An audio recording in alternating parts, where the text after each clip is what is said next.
2015. So let's get on board the hype train. Woot woot! Plus, special guest Lloyd Hansen from the Nintendo Pulse podcast joins us on this crazy train. So Zach, as usual, sir, the conductor of this train, blow your horn and let's go.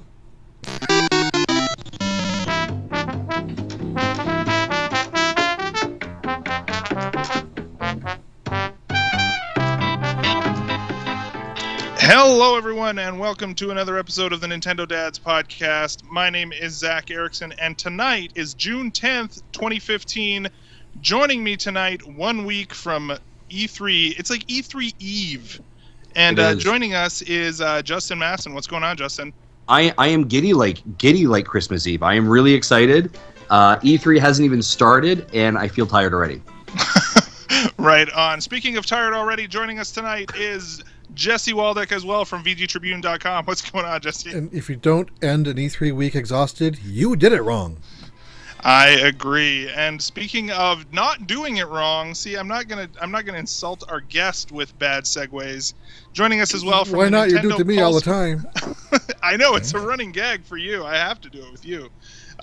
Joining us as well is Lloyd Hansen from the Nintendo Pulse podcast, among many other podcasts. What's going on, Lloyd? Oh, not much. Thanks for having me. I was kind of wondering what kind of insults were going to be coming this way. I was preparing some sort of rebuttal, but thanks for holding off. I know. I mean, I don't want to, at least not on your first visit. I mean, as we kind of, once the gloves come off, then maybe it'll be a little bit different, but, Good. So, yeah, guys, it's like E3 Eve, it feels like. The stockings are hung by the chimney with care or whatever. And that means I think we got to head straight into the news. What do you think, guys? Do it. What?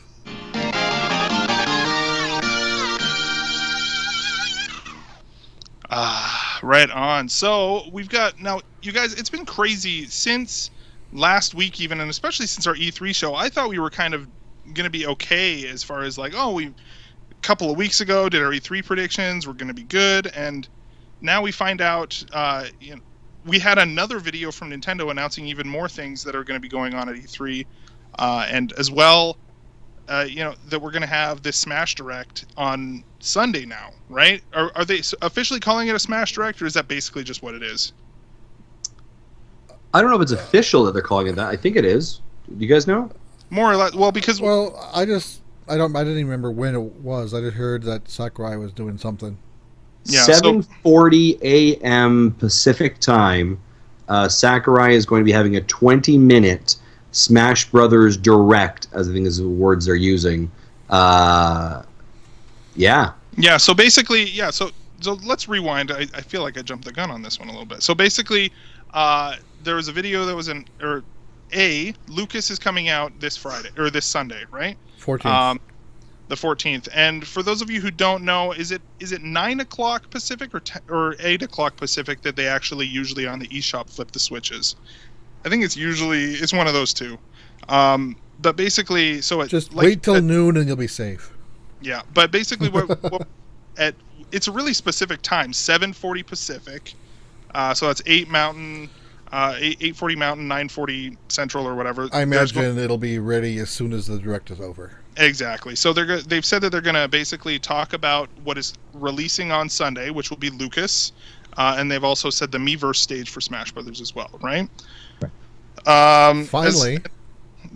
Which is great. I mean, we haven't seen anything at all since that like 50 things of Smash or something like that Direct that they had a long time ago.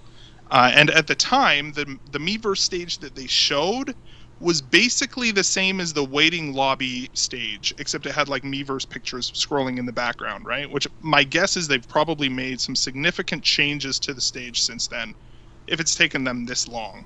I don't think it's all going to be just back end. Well, we can't figure out how to get the pictures to line up, because I don't think it's going to be just that. So we know that those two things are coming for sure. We're probably going to see the new costumes that are also currently announced on the website. The special Splatoon costumes are probably going to be shown a little bit, although probably won't spend a ton of time on it. Let's go around the circle real quick, from this one first. What are we thinking is going to happen in this Direct, or in this video, What else do you guys think is going to be announced? Let's start with you, Lloyd. What do you think? Well, the DLC character, of course, like you said, that's a big one. People are going to love that. They're going to download all that. There might be some other old Smash fighters returning, just as a kind of a surprise. Like, oh, here you go. Here's, I don't know, Mr. Game & Watch, or I don't know. That wouldn't be one. I'm trying to think of one that it could be. Wolf? Like Wolf. Yeah, Wolf. Wolf Roy, I think. The perfect. Fire Emblem Roy, I think, was a rumored one that was going to be coming back. Exactly. But then there was the leaks, must have been like 3 months ago, something like that, where people said they found sound files on the actual disc. There was like Ryu from Street Fighter and some other ones, and it's been going back and forth on the internet whether it's accurate, whether they just kind of slipped in. Who knows what's happening? It would be kind of cool if there was some like major unknown, like the first of their what do the fans want to see in this game? Fighters make their way in. I mean, if it's someone from Street Fighter, if it's Ryu from Street Fighter, my head's gonna explode. Oh, it'd be amazing. I'll be very, very happy. But yeah, I think it's gonna be something like that. Like they're gonna set off like the E3 right. They're gonna start it up so people are still talking about Nintendo when Microsoft and Sony hit the stage. And I think they're in a really great position to do that with this Smash Direct. Yeah, it's almost like especially with Microsoft, right? Where you're starting it off like first thing Sunday morning, you're going to have something straight from Nintendo, and that's like the first day of any E3, and they're starting bright and early, right? Which is crazy, and then we're going to have the championships later. Yeah, that's a really good point. As far as just setting the tone right away is going to be crazy. What about you, Jesse? What do you think, or Justin, either of you, for stuff that could be announced at this Smash Direct as well? Jesse, I'll let you go first. Yeah, I have two thoughts. One is I'll probably announce like the top 3 or top 5 of from the poll that they've been running for the last few months. Mm-hmm. I'm still hoping for Paddy Wagon, which I know I'm not going to see. That's kind of a Paddy Wagon. What is Paddy Wagon? That's my joke answer.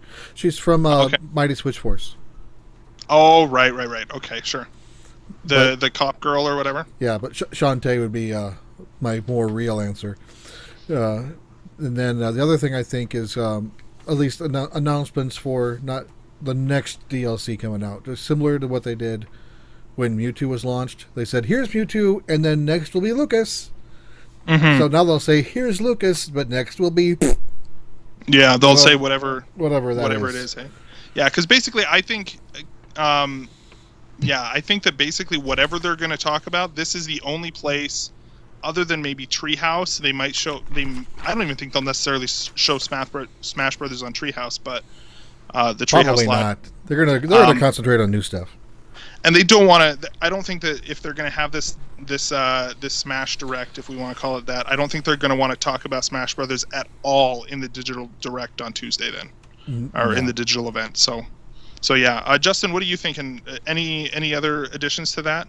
Yeah, I mean, I think that we're all kind of leaning into the same idea that we are going to hear some kind of results of the early results necessarily of the Smash ballot that was announced a while ago. I think there's a couple things here, right? So we do know that this Direct is occurring to the point we made earlier, essentially either an hour and 20 minutes before the actual DLC is now available for you to capture.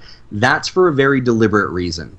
They're making the statement before you can actually grab the DLC for a very good reason. And the reason is, I think, is that there will be an additional patch within the DLC for you to download that will include the competition mode or the tournament mode. Oh yeah, that's right. I forgot that was mentioned, right? So I think you're going to see an additional.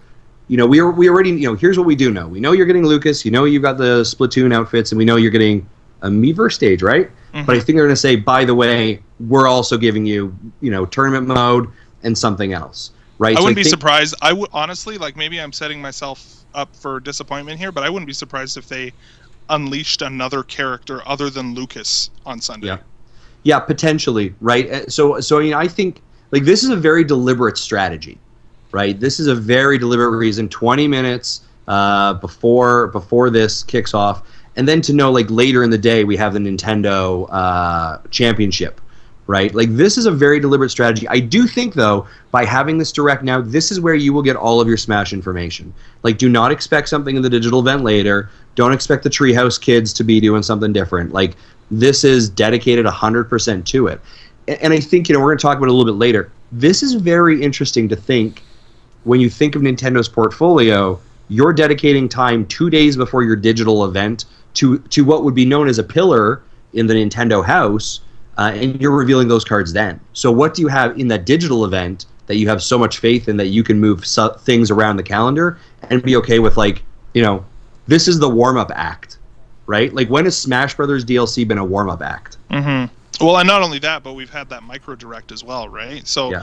There's a lot of stuff that's coming that, the micro direct and now this as well. A lot going on there, so for sure. I just thought of I'm something excited else. for Sunday.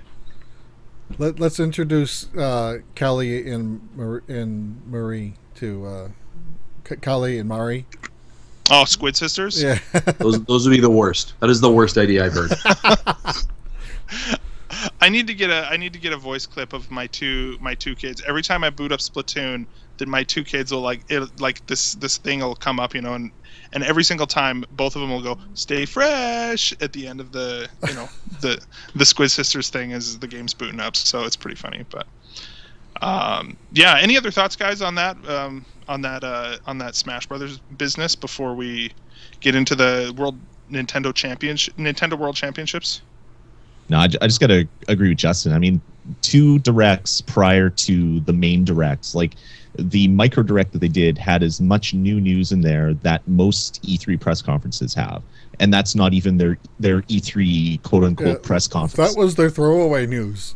It's unbelievable. Like, when has Nintendo had more news than a presser can fill? This is going to be crazy, or it's going to be disappointing. It's going to go either way. But I can't wait to find out what it is. If it's going to be really good or really bad, come E3 presser morning. Do you think we'll still have? And I think that's part. I mean, like, we know what's not there, right? Like, fundamentally, we know Zelda's not there. Zelda is like the anchor ship, typically, these things that we'd all be hyped for. Zelda's not at the show. That doesn't Right. Won't show up in the digital event, though, right? It's not going to be on the show floor. It's not going to be playable. I don't know if they've ever said that it's not going to be in the digital event, though. So that is still a possibility. I mean, I could be wrong on that, but that's kind of been my. I wouldn't be surprised if they show off Zelda, but it's not on the show. It definitely feels like they have a very large amount of cards up their sleeve that they're not quite showing yet. So I think Tuesday is going to be like our brains are going to hurt at about noon on Tuesday. I feel like this was kind of what a lot of people were saying a couple of years ago, and then but at the same time they very much were like, oh yeah, but don't worry, we're just going to be talking about a few things here, and they came out and showed exactly what they were expecting. What everybody was expecting. Everyone was like, "Oh, really? This is really all you're going to show? Really?" I think it was the year that they did like 3D World, and that was like the big reveal, and everyone was like, "Oh, like no Metroid, no stuff like." So they've been tone deaf to fan anticipation before, so I don't want to get too excited. I've been hurt before, Nintendo. You've disappointed me before. I'm not going to get too excited too quick, but. I'm still very interested to see what's going on. This is what happens when you get old. You get jaded. Yeah, for sure. Cool. So they also released this other video, I guess. When did they release this video for the Nintendo World Championships? Last night. Yes. Yeah, last night. Yeah. And my daughter was in the middle of bowling camp when it came out, so yeah, I'm watching it while she's doing practice throws. Nice. But it was nice to see Bill Trinen not be robo-sized anymore. Oh, thank goodness! I'm glad that we don't, because for a second I was worried that they were going to have some like continuity between the micro direct, like the announcement, and then the micro direct, and then we were going to see him miniaturized again, like in the actual digital event. I was actually convinced that was going to happen, and I wouldn't have been surprised at all. But he's not, like, as far as the continuity of Nintendo Direct goes. I'm glad that that's not happening. But anyway. So yeah, the Nintendo World Championships, we know that there are going to be 8 games, which is kind of crazy. How long do we have an actual broadcast length or an anticipated length for this tournament? Do we have? I haven't heard of one. Okay, because it's starting at it's going to be. I think it's going to be actually pretty long. I think we're going to be surprised. Yeah, I know, but I was kind of hoping to watch Bethesda's show at 6:30, but if this thing's still going on, I might have to miss Bethesda. Nice. And so we know that there's going to be 8 invites plus 8 of the finalists from the qualifiers. Did anybody recognize any of those 8 people in that video? Not Just one. the person from Smosh. Yeah, there was one from Smosh. That was the only one I My recognized. youngest daughter Yeah, probably would have known and just him. just as a shout out, guys, we're sorry. We received invites to come to this thing, but unfortunately our schedules were just so booked It's just that not none possible, of us you know? were able to make it. So we apologize for letting our fans down. We'll try better next year. Yeah, I mean, it is what it is. If Nintendo would have given us more notice, I probably could have done it. I was like, I'm sorry, Please who is this? understand. Miyamoto? No, listen, I got other things I got to do today. Nice. So yeah, I mean, we know now that Splatoon is going to be a part of it, and Zelda, the original Legend of Zelda, is going to be a part of it. And I'm sorry, I don't know who Kevin Pereira is or whoever this guy is. I don't know who this is. Is that like bad news for me? Am I like No, I think it's cool? I think he's. I think it'll be fun. He used to host. He used to be on the Screensavers back in the Tech TV days, and he was on Attack of the Show at G4. Okay. Yeah, him and Olivia Munn hosted kind of Attack of the Show, and they kind of gave video game reviews every once in a while. So Yeah. I don't know what he's been doing since then, but apparently this is. He's been holding out for his big break. He's. at the Nintendo I've World seen him on Championships. doing some other game show things on, but I don't know. I don't even know what else he's done. But Attack of the Show is pretty much has been the biggest thing he's done. So it's nice to Okay. see him kind of in a real spotlight again. Mm-hmm. Right on. Cool. So yeah, and that's pretty much all we really know about it. We're gonna have a little bit of a pre-show thing, Treehouse Pre-Show, which is awesome as well. It's also being held in the Microsoft Theater, I heard, which is kind of awkward. I don't know. It's like it's like going on a hot date at like the restaurant that your ex-girlfriend, their family runs or something. I don't know. That's like off the top of my head the closest metaphor I could think of, but it's interesting. Microsoft likes the money. They don't care who they take it from. Yeah, for sure. So that's where it's going to be. And yeah, it looks like it's going to be pretty fun. I'm going to be tuning in as well. So just a few other last minute things for E3. We have, of course, Retro and Platinum both this week teasing E3 reveals. And we have reason to believe that Platinum's is going to be a Nintendo exclusive. Do you guys think this is going to be like a Bayonetta or like what would you guys think of like a Star Fox developed by Platinum? There was talk about that a while ago. What if Platinum is the Star Fox team? Well, I mean, I think it's interesting, right? Like, was there not some little tips of the hat to to Star Fox in Bayonetta? Like, did they not battle on an R-Wing, I believe, at some point? I never played Bayonetta 2, but I heard that there was actually a pretty awesome level that was like battling on R-Wings and stuff. If you chose to activate that part of it, like the costumes.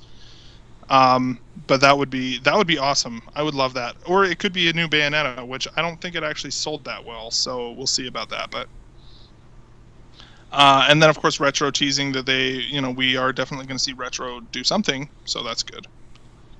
And I guess tonight we've had a new map that came out tonight on Splatoon. In Splatoon, as well as the paintbrush came out on Friday. How have you guys been playing more Splatoon lately? Maybe we'll talk about this a little bit later. But yeah, you know what? Let's bump that to. We'll talk about that later. Lloyd, what are your thoughts on Platinum? I want it to be something else, but it will probably be another Bayonetta. Like they've done some really great games. I mean, Wonderful 101 was good, but it didn't sell well. Good question mark? Yeah, it was. Asterisk? Maybe they're gonna reboot that. Maybe I don't think so. Like maybe they'll bring, I don't know, something like Mad World or something with that kind of visual style. Not Mad World, obviously, but a game similar to that has maybe kind of a darker style back. But it will probably be Bayonetta 3, which which will be unfortunate. Not that Bayonetta was a bad game. I loved the first and second one. But I'm just, whenever I see Platinum Games announcing something, I'm hoping for something that's gonna just slap me across the face and make me excited. Unfortunately, I don't think this is it. But then you have Retro that's teasing a lot of stuff on Twitter. If you're they're saying, can you dig it? What's shaking? Peekaboo. They have an NES briefcase. So it's like, what are they working on? Like, it could be really exciting to see what these other development studios are going to be working on for Nintendo.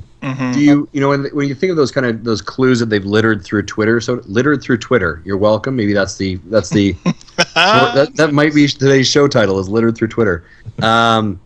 Is there anything that pops out to your mind, Lloyd, that it could be? Like, I know I saw those as well, and I was struggling to think of existing IPs that those tie into. Yeah. What are your thoughts? Is it new IP? Is it existing? What do you know? The thing that popped right into my mind was Wario Land Shake It, but I thought that might be a little too on the nose with the hints that are coming. Like, maybe they've taken up development. Maybe there's another Wario Land coming up, and they're working on that.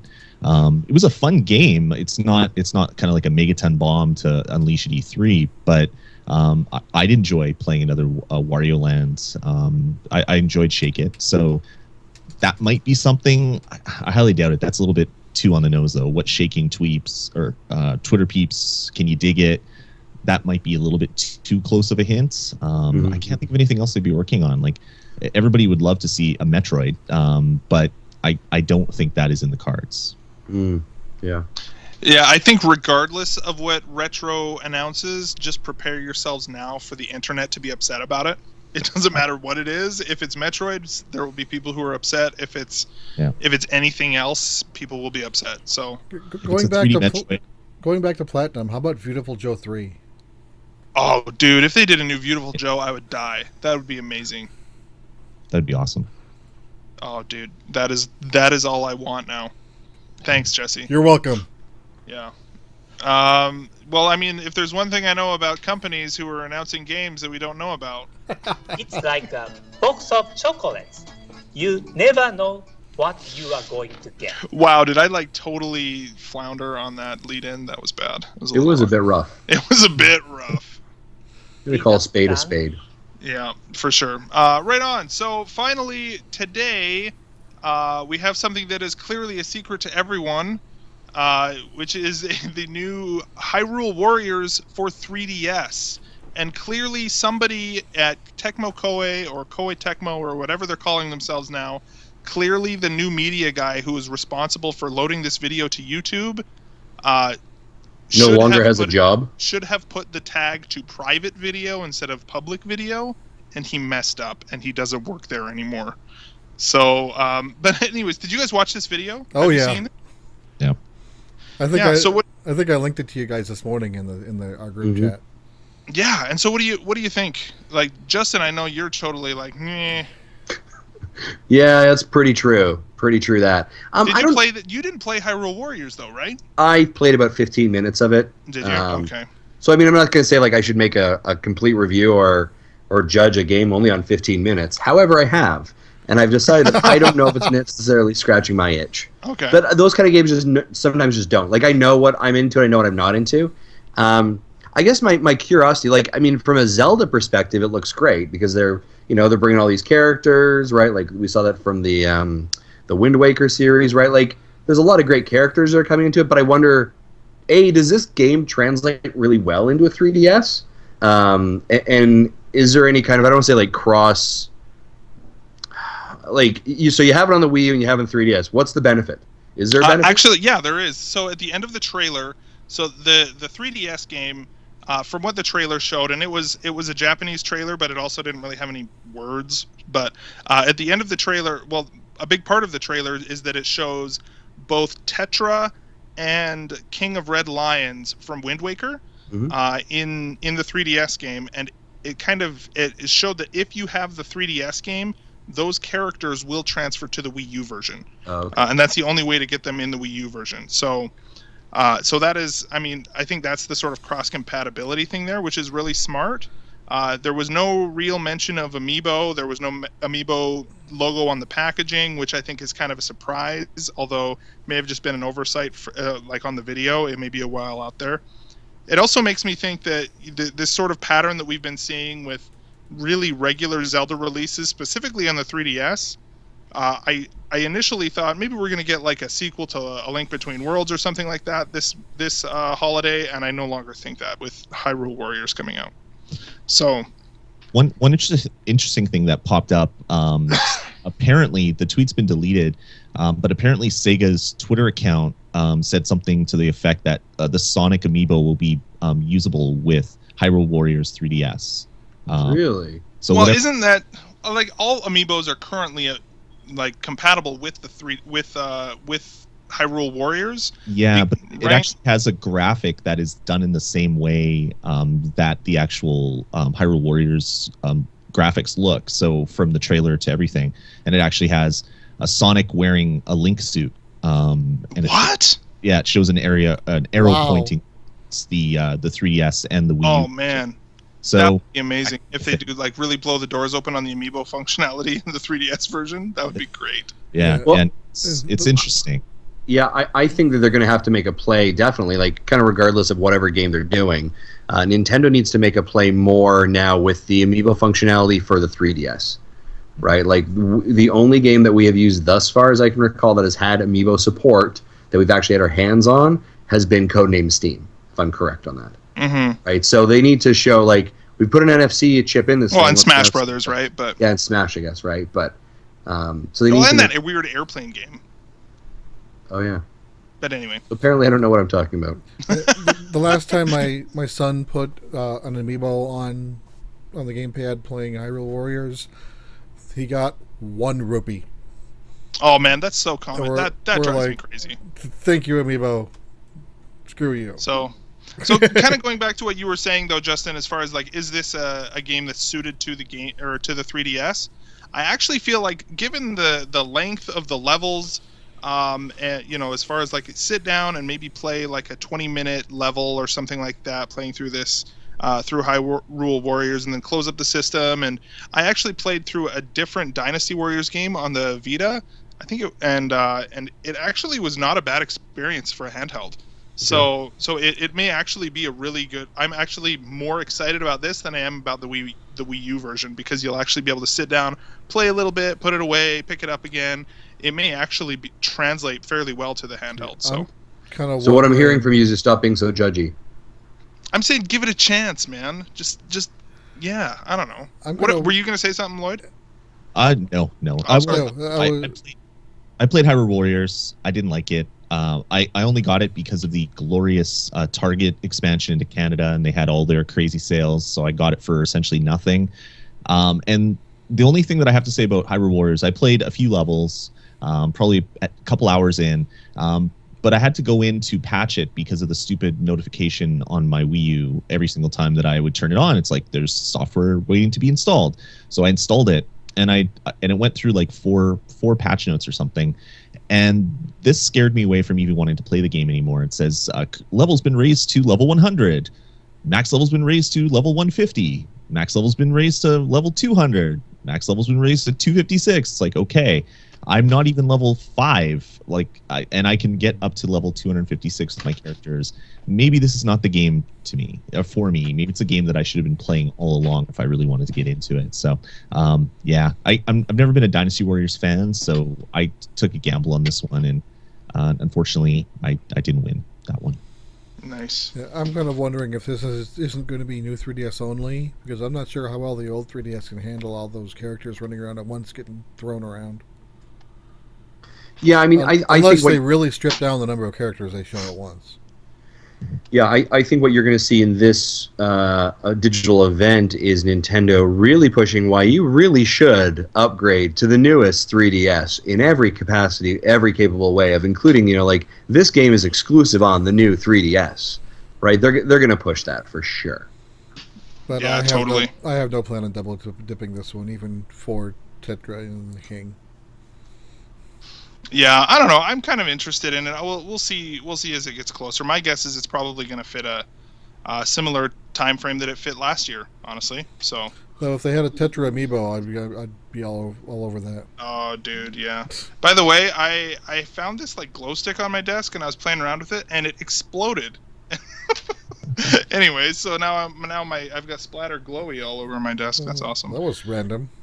Yeah, I know, right? Like, who has like a glow stick that is like gonna fail miserably and spray toxic glowing fumes all over my computer? I want to see glowing fumes. I know it's crazy. Anyway, so let us know what mutant power you get after. I know. Yeah. Kind of good. Curious. Yeah, I really appreciate how dedicated you are to making your room into a Splatoon theme. I know. It's awesome. I think I actually got some sprayed on my actual splatter paint Splatoon painting up there. Anyway, cool. So that's what you get when you have a host who is easily distracted. There you go. Finally, Squirrel. Yeah, exactly. So, any other last-minute E3 stuff, guys? Before we head into this little surprise that I have for everybody. I'm scared. I know. Anything else before we go into that? Well, like I said before, I mean, I really do think that Nintendo has something really big cooking, right? The way that they have strategically, the information they've got out of the way in the last 2 weeks leads me to think that this is going to be massive. And I think that even, we're going to lean into kind of being a bit of fanboyish here, but I think, we know that they kind of won the show last year with their event, with the humor, the edge they took with Mega 64, I believe it is. I hope they continue that edge and that humor, and I think that accompanied with this kind of week-long strategy, really, which is almost what they're revealing here, is a week-long strategy to engage their audience and their fans. That's fantastic, right? So I know that for us, we kind of joke with the idea of like, yeah, we're already tired, but I mean, a lot of people are working hard because just the way they've rolled this out. So I'm excited. I'm really excited to see what happens. Yeah, right on. I totally agree.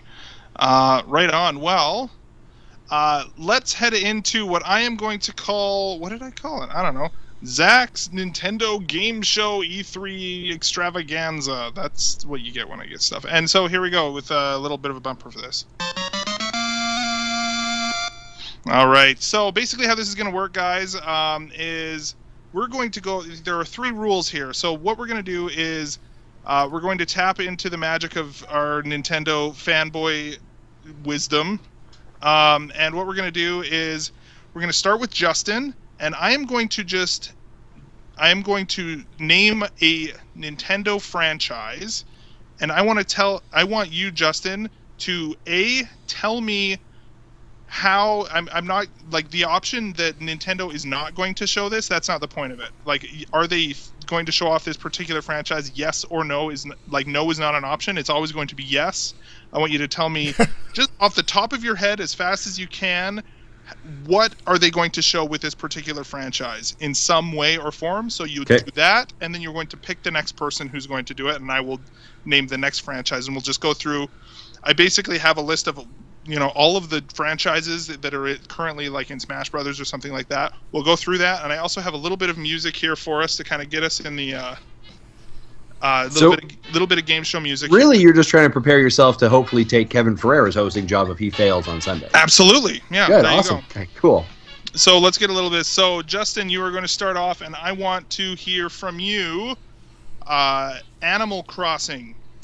Animal Crossing. It will be shown for sure, as you mentioned before.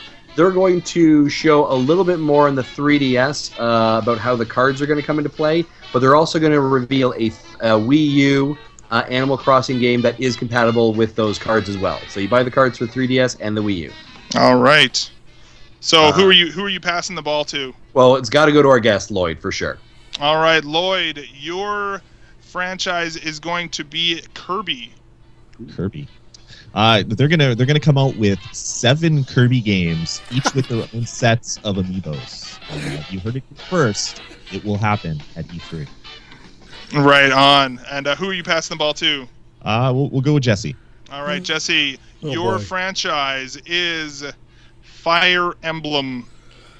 Oh, sure. Give me the one I've never played before. Well, we did have a Fire Emblem reveal for Japan. They'll probably show us a pretty little pre-cut video and say, "Yep, this will be coming." We don't know when yet. By the way, just for Fire Emblem, like the weird, like the petting your soldiers mode, the be your friend, like Pokemon Ami thing. That's super creepy. weird. Is Super weird, right?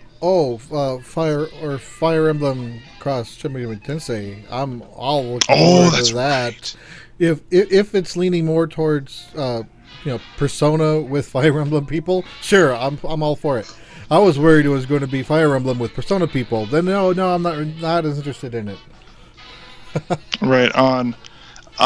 So I'm guessing we're going back to Justin, or let's go around in a circle, because otherwise there's not enough people to do the whole choosy thing. So Justin, we're back to you. Okay. Donkey Kong.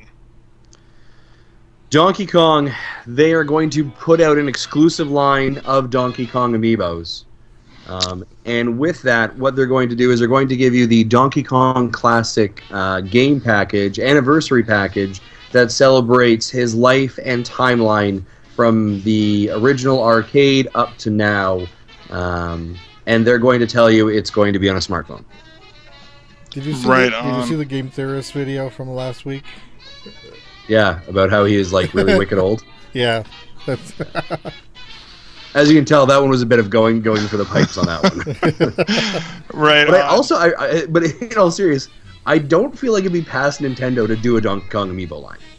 Oh, totally not. Well, we even saw I saw something on Twitter today. Like in Europe, Nintendo has copyrighted the title Diddy Kong again. So who knows? Maybe they'll just come out with a game called Diddy Kong. Yeah. I don't know. They'll come out with a new Bluetooth bongos for Donkey Kong 3. Yeah, right on. Lloyd, coming up next for you, we'll give you one here. Pokemon. Nintendo, it's one of their lesser known properties. So this is going to be hard. I think what they're going to announce is another Pokemon Rumble-like game with mini amiibos that work with it that also come in blind bags. So you'll be able to use them with that game, but you'll be able to actually just tap them on the gamepad. So kind of a sequel to the blind bagged a Pokeball amiibo whatevers that came out before. But they're really going to push it hard. It'll be available right after the event for download with toys coming up. Very cool. Jesse, next for you, The Legend of Zelda. Since, you're the Zelda guy. I'm the Zelda guy. That was established several episodes ago, wasn't it? Wow. So, since we know so little about it already, and so much at the same time. So, I think they will... it won't be playable on the floor, as they said, but I think it will be shown as part of a... this is we're still working on this montage that maybe we'll see more of Epona dodging trees. Right on. Cool. I do want to see more of that, how that arrow works that they used in last year's demo. Or not demo, but it was the Game Awards one, right? I think it was that the Game Awards thing? I think it was actually at E3 last year in that little video. Oh, right, the sort of cinematic thing. Yeah. Yeah, for sure. Cool. I'd like to see them pitch it at the very end. Reggie or whoever's presenting does a very classic Apple Steve Jobs. Oh, and there's one more thing, and then we have this like Johnny Ive kind of like white silhouette of him sitting there being like, we designed with an experience in mind. And they're going to ask everyone to shut off their Wi-Fi devices because it's causing interference with their Wii remotes. Yeah, and Johnny Ive, something about how, and we decided that his bow will be made out of industry-grade aluminium, or something like that. Cool. Okay, so one final round here. We'll do this one super quick. Lightning round. Last one here. So, Justin, let's go with F-Zero. Oh, F-Zero. So what's going to happen is Reggie's going to get up on stage and say, we are really excited to tell you about the future of F-Zero. We've hinted about it in Mario Kart. You seem to enjoy it, and we're excited to tell you we're not doing it. Next, let me tell you about Luigi's and Dark Mansion. Nice. I thought you were going to say you can use the gamepad as a horn. Right. Yeah. Well, exactly. Right. Yeah. Lloyd. If you Mario Kart, that's as close as you're going to get. Moving forward. Yeah, That's a Lloyd. 200 for- cc's. There you go. Yeah, Lloyd. Let's go with Mario. We haven't done Mario yet. Oh, Mario. Mario. Oh well, yee. Good No. question, Oh, Mario. What can they do? not E. See, what they're going to do is this little guy here, the silver Mario Amiibo. They have the gold one, which I don't have. They're going to come out with a platinum Mario Amiibo. And that is it. That is all they're going to talk about a new Mario game, other than Mario. Only available at the Nintendo World Store. There will only be very For few of them. $1,500. Yeah, Designed by seriously. Platinum Games, where that's how Platinum Games comes back into the E3 promises. I think the other option is that they could say, by the way, we have made a partnership agreement with Microsoft and we're trading characters. So we get Master Chief and they get Mario. Have a good day. Yeah, makes sense to me. So bad. All right, I'm looking at my list here now. Jesse, the final one. I don't even know if you've played this franchise before or not, but Earthbound / Mother as your final.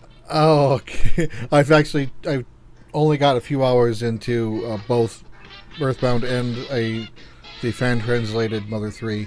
But they've dropped so many hints over the years that, yes, they know Mother 3 exists. I think eventually we are going to see it. I just don't know when or how or on what, but we're going to see it sometime. Right on. Well, awesome. Let's play this music out here on this final round.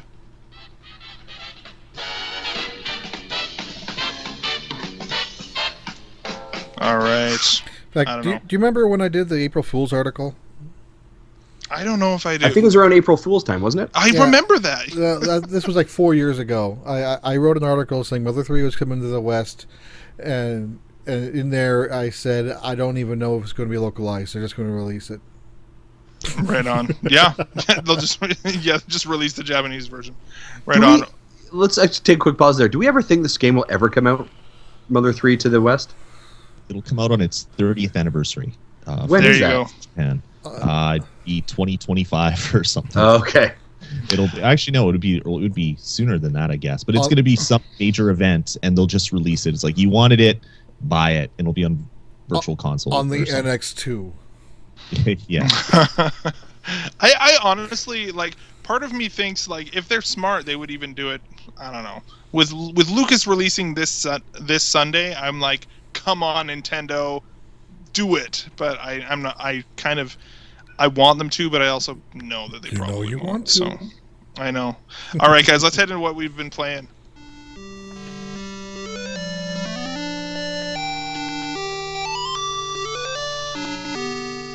All right. So, what we've been playing this week, Lloyd. Why don't you, guests first here? What have you been playing this week? Well, on the Nintendo platform, I've mainly only been playing Splatoon. Really enjoying that. My kids love it. I love it. The only thing I don't love about it is there's no real local multiplayer mode that is fun, because my kids love to shoot each other. When we play Skylanders, that's what they do. Disney Infinity, that's what they do. Even in like Terraria and other games where you really can't injure each other, they find some way to do it. So having Splatoon would be really nice if they came out with some really good multiplayer modes. Other than that, really that's all I've been playing on Nintendo. I've been playing Witcher and some other stuff on the consoles, but yeah, for Nintendo it's Splatoon. Right on. Yeah, I've been playing quite a bit of Splatoon as well. It's funny. I haven't actually had a chance to play any of the local multiplayer because you actually have to have like a classic controller or classic, whatever the pro controller, stuff like that. And I just realized that, oh crap, I don't actually have any of those. I could use a GameCube controller if they let us use that, but they you can't do that. So I actually haven't even had a chance to do it yet. But It's not fun. Are you You're gonna- basically running around shooting balloons. You're gonna That's it. tether a classic controller pro to your Wii remote. so you can do the motion controls. It's ridiculous. That's craziness. I can't believe Nintendo said that. Do this if you want to have motion controls on this thing. It's just I know, why even bother, right? Like, so bizarre. oh, it's so weird. It just draws attention to the lack of motion control in that pro controller. Right on, but very cool. Right on. Justin, what about you? What have you been playing? Yeah, very similar to Lloyd, it has been Splatoon. Unfortunately, I haven't really played a lot since last week because I was traveling a little bit in Alberta. But I did get some time last night to play for about an hour, and I realized there was a realization. I know we're all upset with that we don't have voice chat. I realized I'm happy we don't have voice chat because my 4-year-old daughter was playing it yesterday, and she is an angry little gamer. Nice. When it comes to Splatoon, like there's no game she's ever got angry about. When she gets angry, she goes, "Where's the paint? Come on, get him! Splat, splat! Ah, grr!" And like she's yelling at the TV, and I'm like, if there was another person on the line, I think they would be really scared. And I don't know where she gets it from, but she's really passionate about Splatoon. Like it's really kind of funny and weird. But to Lloyd's point, yeah, just playing more of that, loving that game again. Talk about families, talk about playing with your kids. It's such a great game for that. I do wish to the point, though, that the local multiplayer was a bit better. I've played a bit of the Battle Dojo here, but it's, you go back to like GoldenEye, right? 4-screen, split screen, that was awesome. Yep. Even the original, Mario Kart on 64 as well, right? That couch co-op play is I feel what's missing a little bit here. I have been happy with the DLC they've been putting out lately. We've had some new weapons that have been dropped in the shop. Did you try the paintbrush yet? No, I don't know why. I thought it was free. Like it was a free DLC. Like it's free DLC, but you have to go to the shop and buy it. Yeah. I thought it was a free weapon, so I'd spent a whole bunch of my coin before it dropped.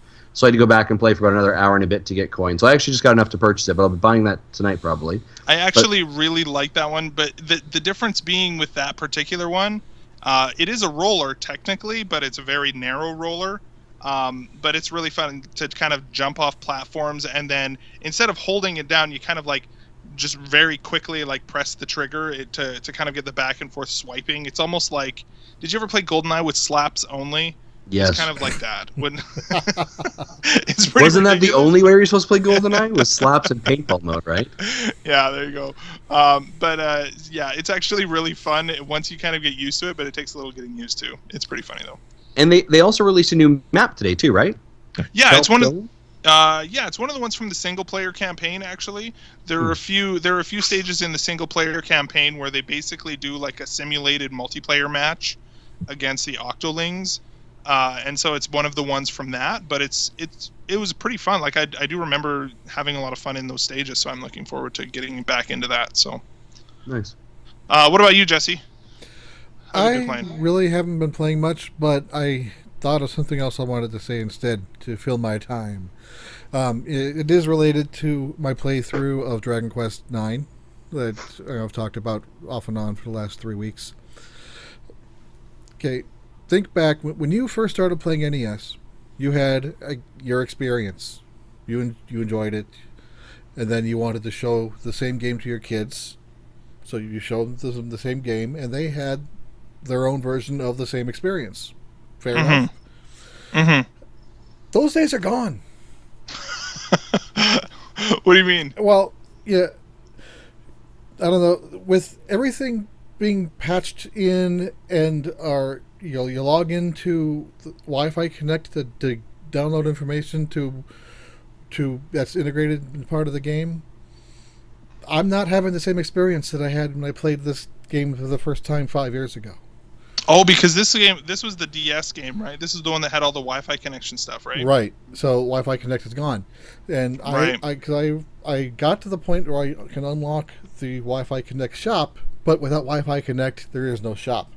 And I remember being able to buy higher end gear from that shop for a reasonable price. Just kind of like when it's in its random rotation. I was able to buy upgrades and to help me through the story. So I can't do that anymore. That's crazy, dude. So yeah, even though Nintendo doesn't do the day zero patches like everyone else is doing, which those if they try to apply the same game 30 years from now, if they dust off a console and find a disc that isn't broken in 50 pieces, they're going to see the bugged up version that's on the disc, and they can't update it to the working version. Mm-hmm. So, yeah, like imagine like somebody picking up a Splatoon disc straight off the shelf and like, oh yeah, congratulations, you got 5 maps, even though Nintendo really, like had all of these maps ready and they're just rolling them out strategically and stuff like that. And so like long term though, it is interesting. I think I trust Nintendo a little bit more with their own archive than Sony or Microsoft, for example. But yeah, it's an interesting sort of predicament we're in. Then again, they've had no hesitation in completely abandoning all of the online functionality for Wii and DS, right? So I don't know. Well, that I understand why they did it. That was a financial decision because they didn't run those servers. Which I don't think that they would ever do that again, by the way. I agree. They've got to hold on to that crap and figure out what's going on. They just dropped the ball. So it's just, I thought I'd be safe from that situation with Nintendo games, and then no, I can't do that here. That's crazy, man. So I'm at the point where I have to collect the 4 figs that fell, and I'm on my 4th one, and that boss is nasty, and I'm not sure if I can do it without grinding another 5 levels before trying again. And that's not fun. Right on, dude. Cool. Well, good luck with that, sir, and may all your Wi-Fi-less gaming sessions still be nostalgic. Finally, I also have been playing Splatoon this week. I've also been playing, thanks to the developer getting us, sending us out over a review code. I have been playing the Adventures of Pip, and this game, it's funny because for platformers specifically, like 2D platformers, I know a lot of people who are Nintendo fans who just love 2D platformers, and I loved, like, for people who've been listening to the show for a long time, my game of the year last year over Smash Brothers, over Mario Kart 8, my game of the year was Shovel Knight. And I loved it. And I think part of the reason why I loved it was because of the challenge of it, and also just because of the charm. And I don't know what it is about Adventures of Pip. It's been getting great reviews and all of those sorts of things. And I am just having a really hard time diving into this game. I don't know what it is. I think part of it is, especially early on, I'm not as far into it as I would like to get into it. I probably will talk about it again next week, and then we'll kind of get the review up, and hopefully my opinions, hopefully I'll start to see maybe what I'm missing, I guess. But really, what it's coming down to is, especially early on, there is the introduction is fairly slow.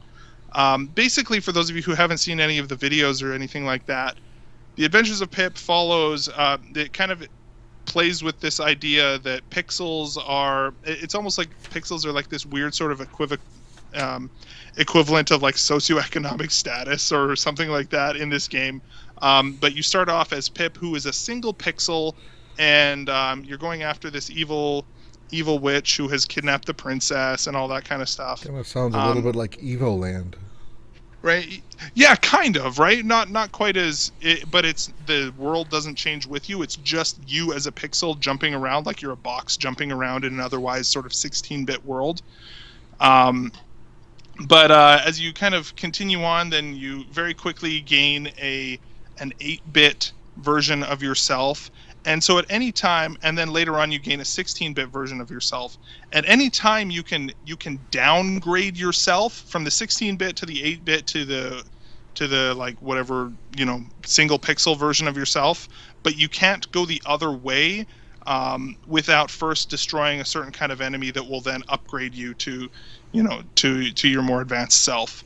And so a lot of the platforming is kind of, you're constantly changing forms from one to the other, and it feels like that in particular is not as satisfying as I think that the developer wants it to be right off the bat. Wasn't there another game that had a similar concept? Or am I thinking of this game and I'm confused? This was a game that was on Kickstarter, that like it was launched on Kickstarter and was funded at least partially through Kickstarter. But I don't know. Like I said, I need to get more into it. But the start of this game is a little bit slower than I would like, and I think part of it as well is maybe, it's interesting when you're playing with the idea of pixels and things like that. It's weird to me, and maybe this is me being too nitpicky, but it's interesting if you're going to do a pixel art style, when Shovel Knight did it, they actually really dedicated themselves, and the animation was all pixel art, sort of actual sprites, and the sprite would it would have a new sprite for each frame of animation and things like that. Whereas the sprites in this one, even though it's a 16-bit sprite, it's almost have any of you guys played Scribblenauts? No. Yeah. Where it's kind of almost it's almost more of like a paper doll sort of animation, right? Where you've got specific pivot points at their joints and things like that, and that's how they move. That is more of what the animation is like in this game. Flash innovation, animation from exactly, 20 like years ago. Yeah, like tweens and stuff like that. If you know like Flash animation, that's almost more what the animation is like, and it's not actually sprite animation where you're looking at individual frames, and it just feels weird. It doesn't sell the idea of pixels, and also again, as we're talking about this too, like the pixels are not. The whole idea of a pixel is that every pixel is the same size, but that is not true in this particular game either. So maybe that's me being a little more overly critical of the aesthetic, but it is just weird things like that that really helped me really buy into and love Shovel Knight immediately, and Adventures of Pip is kind of falling short. So I know that's probably a little bit of a disappointment for you, especially Justin. I know you were really excited about this game, but anyway. Yeah, I mean, I think it was interesting to. I think it's always interesting to see a game that starts in Kickstarter and kind of is able to get to market and see how it's received. I had hopes that it was kind of like Shovel Knight. I think Shovel Knight, in a lot of ways, is kind of that. Just balance that properly and made us nostalgia for that wonderful thing. And I think we're chasing that, right? We're chasing what the Shovel Knight could be now.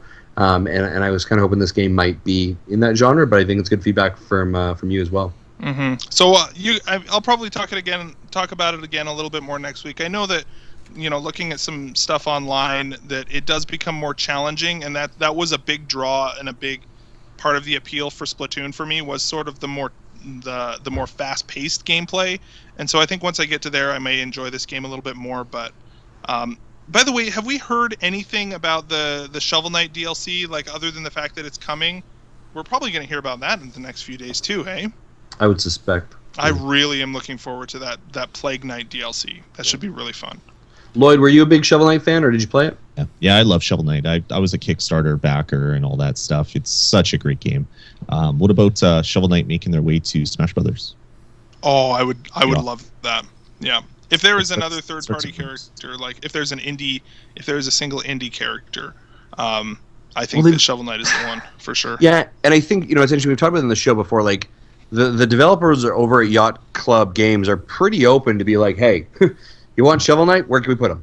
Mm-hmm. Right. So I think that's a different approach. I think it feels like a more, I don't want to use the word millennial, or more this generation's kind of developers thought mentality towards IPs, where previously you'd seen something like a character can only exist on the platform onto which it is there, right? But obviously we see Shovel Knight in the PlayStation, we see them in Microsoft, and they're working with those partners to develop content specifically for that platform. A Kratos character for Shovel Knight as well.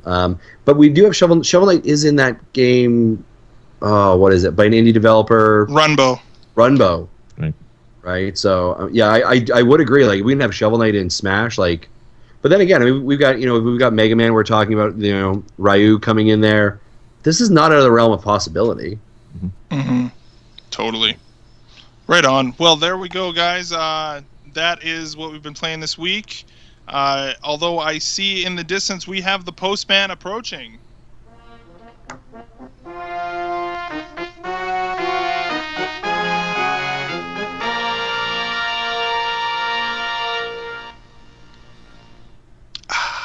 Right on. So first off, we have from the postman, we've got 3 emails today, as well as we've got a voicemail. Should I play the voicemail first today, guys? Let's do that. Let's do it.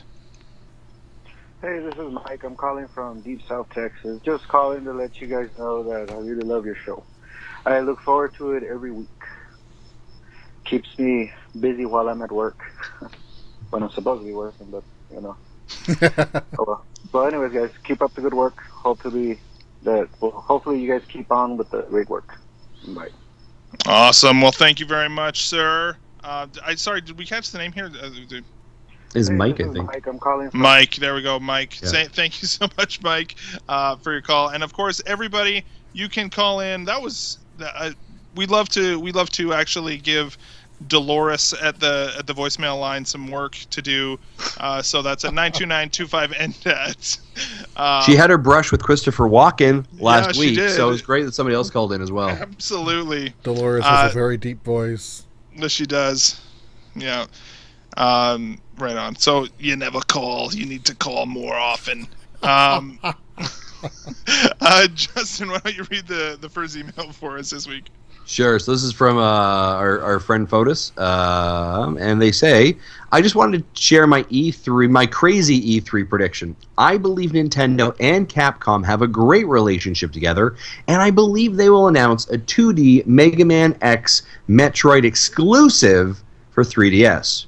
After all, they put Samus skins in Monster Hunter, and Mega Man is in Smash Brothers.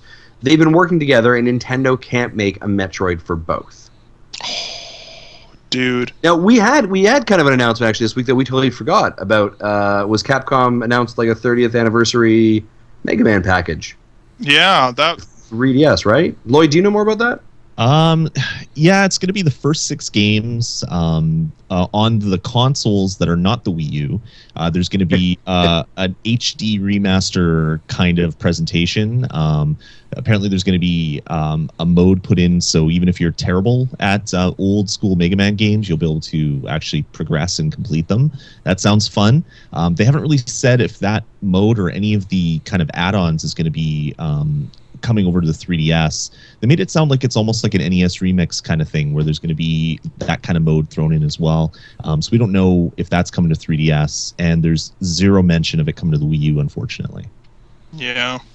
So I don't know. That particular one. It feels like they're just it almost feels like, well, we already have them all released on the Virtual Console on the Wii U. So what's the point, really? Yes, there are some additional features and stuff like that. They're upscaling it.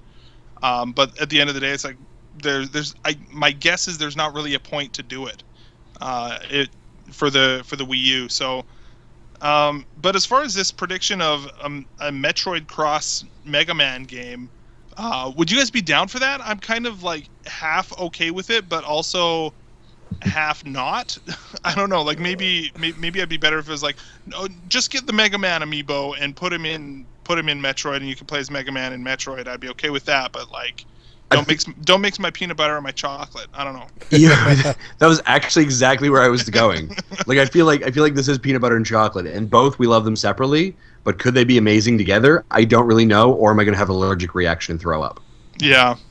I still remember when the Dragon Punch was added to, I think it was like Mega Man X2 or whatever, where you could unlock the ability to do a Dragon Punch from Street Fighter, and I was like, this is the coolest video games I've ever been, and it's never going to get better. And that was great, and it was just adding one move. So having like a Metroid with the powers of Mega Man, like maybe you steal the powers from the bosses or something. I'm down for that. I want to see how crazy it is, and I want to play it. Very cool. Right on. Jesse, why don't you read the next voicemail? Or read the next email. Read the voicemail. I like that. Yeah. Okay. From Alan Haas. What's up, dudes? I mean, dads. I can't believe you read 3 of my tweets last week. I finally know what it feels like to be one of the cool kids. You're welcome, Alan. You are welcome. Making dreams come true since November of 2014. I agree with you guys about Punch-Out! I don't know why so many people are excited for a new one. I loved the original back in the day. I think I even beat Tyson, and I recently played it again with the Wii version. When the Wii version was released in the Virtual Console. It was one of those 30-cent games, I think. No, I think he's talking about the Wii version that came out for $10. The Wii version. The Wii version, yeah. So yeah, the $10 one, yeah. Okay, it was good. If we get those graphics when I was a kid, my brain would have exploded. But it was still just more Punch-Out! I think I'll be ready for a new Punch-Out! In another 25 or 30 years. Mm-hmm. Lloyd, did you play the new Punch-Out!? Like, do you feel like you'd be super excited for a new Punch-Out! If they announced a new one? I played it once or twice. Yeah, I don't know. Games like that had their time. It's like going back and trying to reinvent like an old arcade game. It just doesn't it doesn't fit in with like modern gameplay. Punch Out was great though. I had fun even playing like Punch Out kind of in Wii Sports and throwing out a shoulder or whatever. Like that was fun, but it's had its time. I don't really want to play a game like that again. I'd rather play like the next WWE game or something if I want to get into that type of stuff. You know what I would love is if they were to release like a new sort of Wii Fit-esque game, but do it in the style of Nintendo Land. So like all of like the workouts and stuff like that, like would be like working with Doc Lewis and all those sorts of weird things. It's just, I would love that. They could sell a speed bag that you put a Wiimote in. Yeah.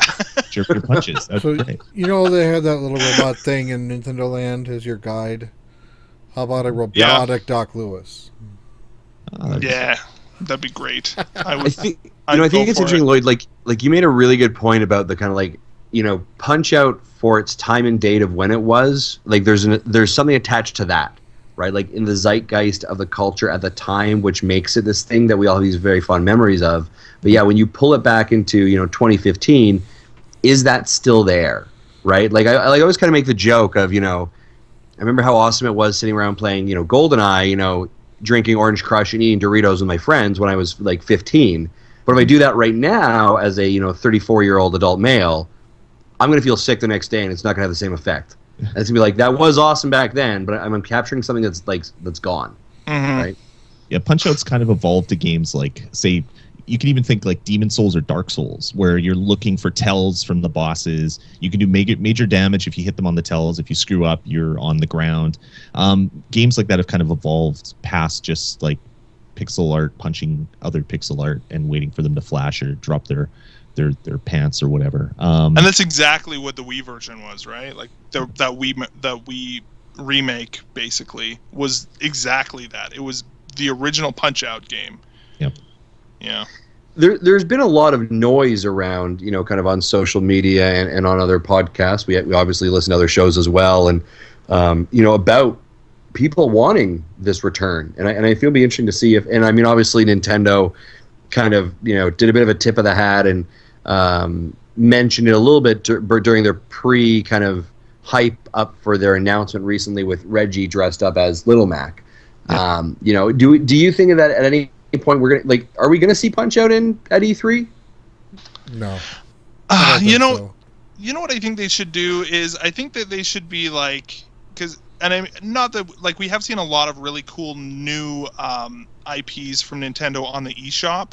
And what I'm kind of thinking of is maybe what was it? Rusty's Real Deal Baseball from last year. It was kind of like a rhythm game. I think it would be cool to have like an eShop 3DS game, like a rhythm game similar to sort of the gameplay of Rusty's Real Deal Baseball, but have it all be like boxing rhythm games with Little Mac. That could be really fun. And just using some of those like callback sort of, callback to some of their old franchises and things like that in some smaller bite-sized pieces on the eShop, I think would be really fun. And they probably aren't utilizing some of those IPs as well as they could be on the eShop. I don't know. What about you, Lloyd? What do you think?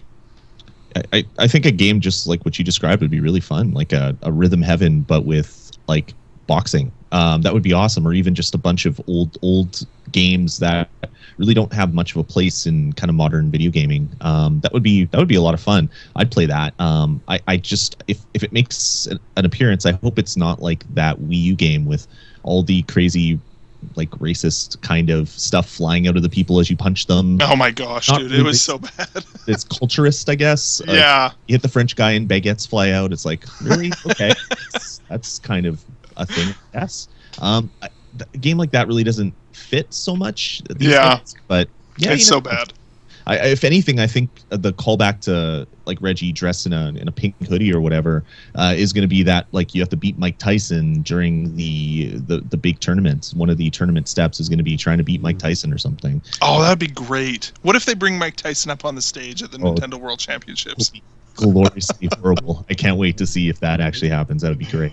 That'd be so good. Watch you your should ears. Be tournament. Yeah, Mike through the whole tournament just to see what Mike Tyson can say. That would be Well, didn't we? I actually saw something not too long ago that said that he had just very recently played Punch-Out, like that Punch-Out game that he had been a part of. Been licensed for? Yeah, and he had never played it before. Maybe he had played it when Nintendo had gone to him and be like, "Here, we need you to be a part of this." Oh my gosh. I'm calling it now. Mike Tyson at the Nintendo World Championships. Great. I think he played it on one of the late shows. Did he? Okay. I'm trying to remember the video, and I seem to remember him saying it was stupid and swearing because he's Mike Tyson. But I can't remember for sure. Maybe that was just what was being described on Twitter. But yeah, that would be glorious. Mike Tyson at the Nintendo World Championships. Make it happen, Nintendo. Mm-hmm. Standing next to Fred Savage. So Mike Tyson played Jimmy Fallon, or on Jimmy Fallon. Yeah, so there's an actual video on YouTube about it. Oh, dude, that's awesome. We'll post it on our Facebook page. Right on. Finally, we have our last email, and I'm just going to read this one. It's from Chris. It says, "Hey guys, there's a lot of talk about Animal Crossing Happy Home Designer and its use of amiibo cards. I've heard a lot of people say they think the game will be light in content. How could Nintendo possibly market a game that would require so many cards but still be light in content? It seems foolish at best." So I think there's a couple different points to this one. I think the first part is that we already know the price for Japan, and it's falling basically, instead of the $40 price point the 3DS game usually falls under, it's probably going to be priced at $30 in North America, or in the States, and then $35 in Canada for that. So it will be a cheaper game. We know that already. So that's something to be aware of right off the bat. I'm not entirely convinced that it's going to be super light on content to the point where you have to have amiibo cards in order to, or more than the original 3, in order to get like a ton of time out of. Basically, from what we've seen so far in the footage when it was originally announced, we know that the game is going to be, you scan the amiibo card, and then for the particular villager that is on that card, that villager will request you to build them or to decorate a home for them, and so each card you will decorate an entire house for that particular villager. So. And I'm guessing it comes with 3 cards initially, and so you'll have 3 villagers, and then for a few bucks you'll get another 3 in that pack. The biggest key to this is that having those cards available, readily available for anybody who wants them. So I don't know what going to be not available digitally. I think it's going to be something you're going to have cards for. Right, like maybe they'll have one villager that you don't need a card for, but I think that this is something you'll probably have to have cards for. They haven't actually said anything about that, though, have they? Not that I've seen, no. Yeah, I don't know. What do you think, Lloyd, about this game? How are you feeling about it? Do you feel like it's going to be something really, really piddly and small, or what do you think? I think it's going to be something that the completionists are going to complain about so much on Twitter about how they can't find their favorite villager and there's no packs. Nintendo has I don't want to say a track record, but they've released a lot of games with amiibo support where the amiibos basically do nothing. Essentially, like if you look at like Kirby, you get to use each amiibo once a day. Like that's ridiculous. Mm-hmm. So I don't think that they're thinking that having these amiibo cards really do not much in the game is such a bad thing. They know that people will pony up the cash for them. The only thing that I can think about this game and why it would be popular and why people might want it is if the rumored Wii U version of Animal Crossing comes out, and then you can actually have this game connect to that game, and you could do all of your in-house stuff with this game as well. A separate game mode for this game where you can set up your house, trade your turnips, send your mail, do whatever you want from this game. That would be amazing. Likelihood of both those things happening are pretty slim, though. I'm not personally excited about this game because decorating my house is the least favorite thing that I did in Animal Crossing. So a game focused entirely around that is probably not something I should buy if I'm being responsible. But I will probably buy it, and I will buy the cards because I'm I'm one of these guys that buys these things and puts them on shelves behind him when he does podcasts. I heard I listened to the NVC podcast, and Brian Altano refers to this as Animal Crossing Happy Home Arrest.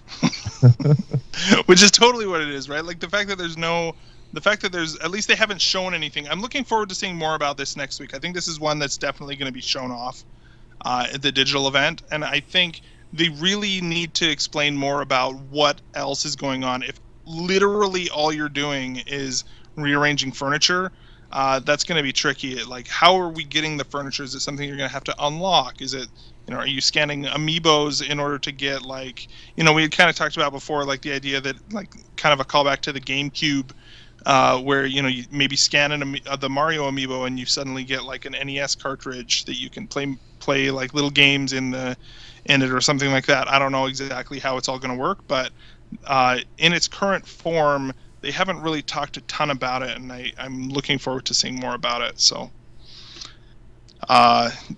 anyway, that is pretty much. Thank you everybody for all of your emails and voicemails this week. We love our fans, and thank you so much for everything that you guys do. Just as a couple of shout outs as we round out the show today. First off, last week I made a call to the internet, and Brett Babin, the wonderful Brett Babin, responded to my call for a Jigglypuff Amiibo, and it is in the mail. Thank you, Brett Babin, sir. You are a gentleman and a scholar, and thank you so much for getting me that. That's great. So I'm looking forward to getting that for in the future. So thank you as well, Justin. Do we have any other shout outs? I just put one in the doc right now. Actually, if you can see it. Oh yeah, right. Why don't you tell us about this one? I'm blanking on I can't pull up the information on this. Sure, that's okay. So a friend of the community, and I'm going to grab his name for us right now, actually. Warren, what is Warren's last name? I'm horrible at this. Warren Spivey has created a kind of subgroup, a public group called Nintendo Addiction, which is all about kind of a place where people who have Nintendo, love Nintendo stuff, can post pictures or post potentially to sell games or get people in contact with Amiibos they're looking for. So basically, kind of a brokerage area where you can meet and kind of share your love for it. Nintendo Addiction is all about fun. Nintendo is dedicated to the players and the collectors. It was started in the summer of 2015 as a place for Nintendo rookies and veterans alike to find game reviews and share opinions. Nintendo Addiction is also an open forum to buy, sell, or trade anything Nintendo. So it might not be a bad spot for if you're a fan of Nintendo and you're listening to our podcast, maybe check it out. So we're going to link to it on our Facebook page as well, so people can check that out. Absolutely. And finally, as far as head over to our Facebook page as well for facebook.com/Nintendo Dads. That is where we are also between now and the last and exactly 24 hours after our E3 or the E3 digital event. We have a contest going on for giving away tons of indie games on the eShop. So head over there and join the contest, and we're giving away ridiculous amount of games between now and then is when that's going on. So head over to our Facebook page and you will find the link for that. Hey Zach, before we start maybe heading on our ways out, do we want to talk to everyone or tell everyone about what our E3 coverage is going to look like in the next week and a bit? Yeah, for sure. So I think what we're going to do is we're not going to have any live sort of coverage, I don't think, right? That's kind of what we said, but we are going to do. Justin, are you still okay to be doing Tuesday night? Yeah, I can do Tuesday night. Okay, so we're going to definitely have that recorded Tuesday night, and it should be up either Tuesday night or Wednesday morning. I would say Wednesday morning probably for our E3 coverage for the digital event, and then I'm guessing next week's episode will just be a day early. As well as, we'll kind of go from there. Do we have anything else going on? Are we going to have we kind of talked about this before. Am I missing anything? Yeah. So Jesse, you're gonna be live tweeting, is it, or blogging the announcement as it goes? We're gonna try and post stuff out to our Facebook and our Twitter sites or social media as quickly as we can as things are coming out. And obviously, I think Zach, are you doing a live reaction with the Sun possibly? Yeah. So there's live reaction videos are a thing, and being true to our Nintendo Dad's name, I'm going to sit down and for the entire digital event, I'm going to do a live reaction video with my 4-year-old son. And so we're going to see how that goes. I don't know how well it's going to go. I'm not going to promise that he's going to have the attention span for the whole thing, but we'll see how it goes anyway. And that will be up on our YouTube channel as well, as soon as we can get that up there. So, yeah, how about you, Lloyd? What are you doing for this? You said you got a ton of E3 coverage going on as well. Yeah. Yeah, over at VGPodcast.com, that's where I do all my shows, including Nintendo Pulse and other gaming shows.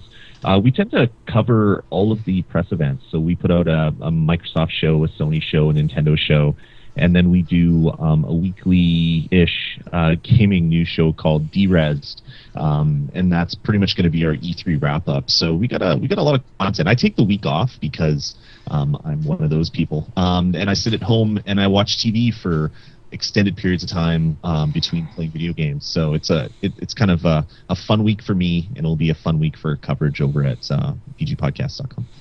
Right on. Well, thanks again for joining us this today, Lloyd. It's been great having you on. Oh, it was awesome. Thanks for the invite. Happy to do it again anytime. It was a lot of fun chatting with all you guys. Right on. Well, if you want to follow us as well, everybody, you can head over to all of the social medias, Twitter, Facebook, Instagram, at Nintendo Dads. Email us, nintendodads@gmail.com. Twitch.tv/Nintendo Dads is where we record roughly 9:30-ish Mountain Time on Wednesday nights. You can follow us on Twitter over there and, check us out live on Twitch. YouTube.com, you can find Nintendo Dads. Call in and leave us a voicemail, 929-25-NDADS. That's 929-256-327 3237. Big thanks to OC Remix for our music throughout the show, as well as Carter Johnson for our amazing artwork. You can check her out on megacarter.tumblr.com. We will see you all on the flip side of the E3 event. And until next time, stay fresh, everybody. Almost. Bye-bye. Stay frosty, stay fresh. Stay frosty, stay fresh. There you go.